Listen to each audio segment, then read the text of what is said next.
नमस्कार, स्वागत आहे तुमचे आईच्या स्वयंपाकघरात। आजचा मेनू आपला पारंपरिक आहे, पण त्याच्याबरोबरच तो रुचकर पण आहे आणि झटपट होणार आहे। चला आता बघूया। मंडळी, आपण बेसनाचं पिठलं नेहमीच करतो। तयार पिठाचं पिठलं करणं अगदी सोपं आणि झटपट होतं, पण एखाद्या दिवशी असं भिजवलेल्या डाळीचं पिठलं करून पहा, इतकं अप्रतिम लागतं। फक्त डाळ वाटण्याचेच कष्ट आहेत, पण बाकीची कृती अगदी सोपी आणि झटपट।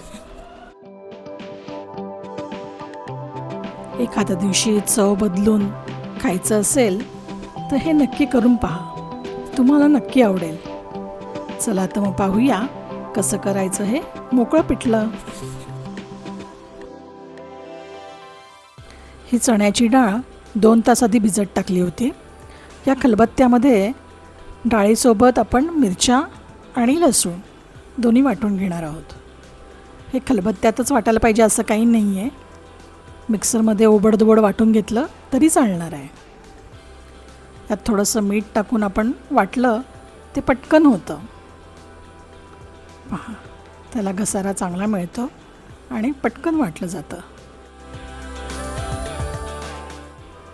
पूर्वीच्या बायका सगळं काही पाटा वरवंट्यावरती वाटायच्या। मिक्सर असायचा, पण तरी मिक्सर जास्त वापरायचे नाहीत। पाटा वरवंट्यावर वाटलेलं जे काही असेल, वाटण किंवा असं डाळी वगैरे, त्याला चव एक वेगळीच यायची।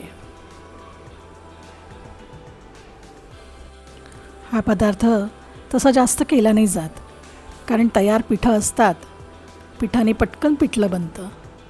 त्यामुळे हे वाटणं वगैरे हे थोडेसे एक्स्ट्रा मेहनत आहे यामध्ये, पण टेस्टला एकदम अप्रतिम आहे। तुम्ही एकदा करून पहा, तुम्हाला नक्की आवडेल। हे असं सगळं मी वाटून घेते आणि मग आपण पुढची कृती करूया।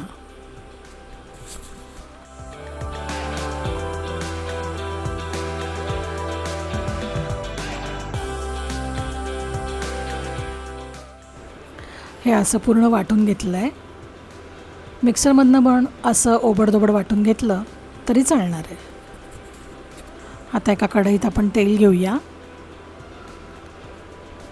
आणि तेल तापलं की मग त्यात मोहरी टाकूया। मोहरी व्यवस्थित तडतडली की जिरं आणि मग हिरवागार कढीपत्ता। वा, त्याच्यावरती कांदा व्यवस्थित परतूया।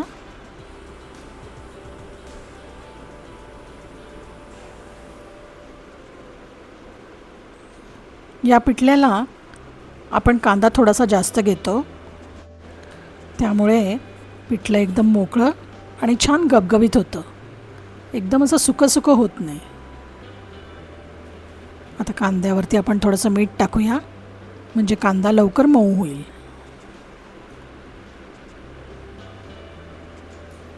व्यवस्थित परतून घेऊया।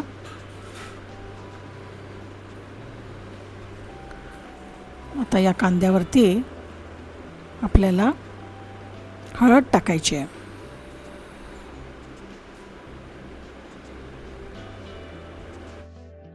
आता हिंग टाकूया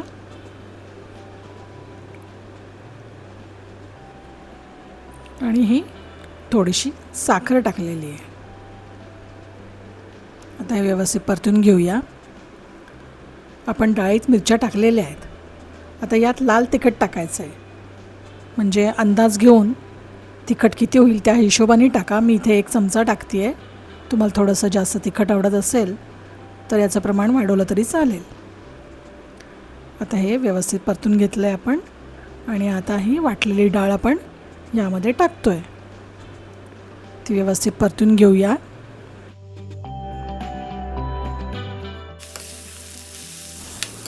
एकसारखं व्यवस्थित परतून घेऊया। सगळं व्यवस्थित मिक्स झालं की मग यावरती आपण झाकण ठेवून थोडी वाफ घेऊया।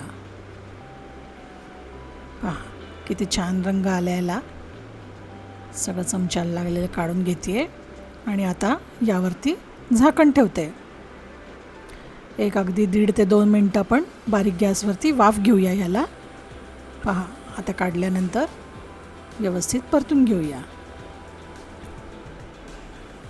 या डाळीला एका वाफेत किंवा 2 वाफा देऊन ही डाळ व्यवस्थित शिजते. तशी ती भिजवलेली असते, त्यामुळे हलकी झालेली असते. आता यावरती थोडासा पाण्याचा शिंपडा मारूया आणि परत एकदा थोड्या वेळ झाकून ठेवूया.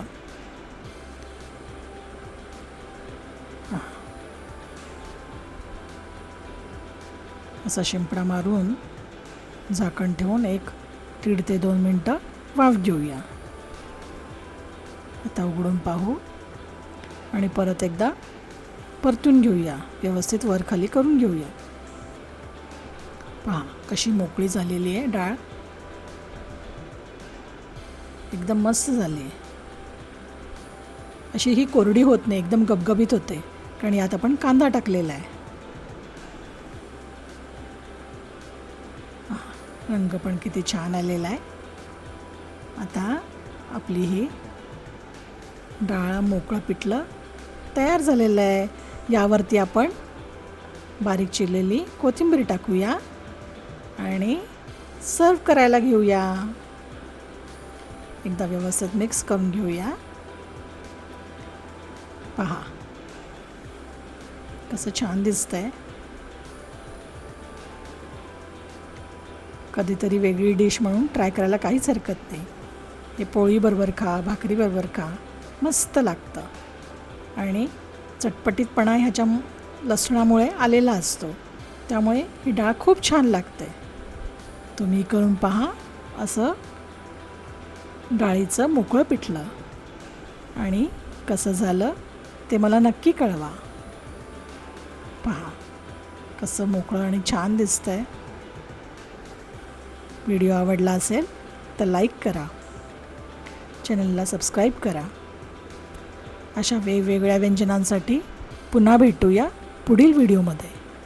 तोपर्यंत धन्यवाद.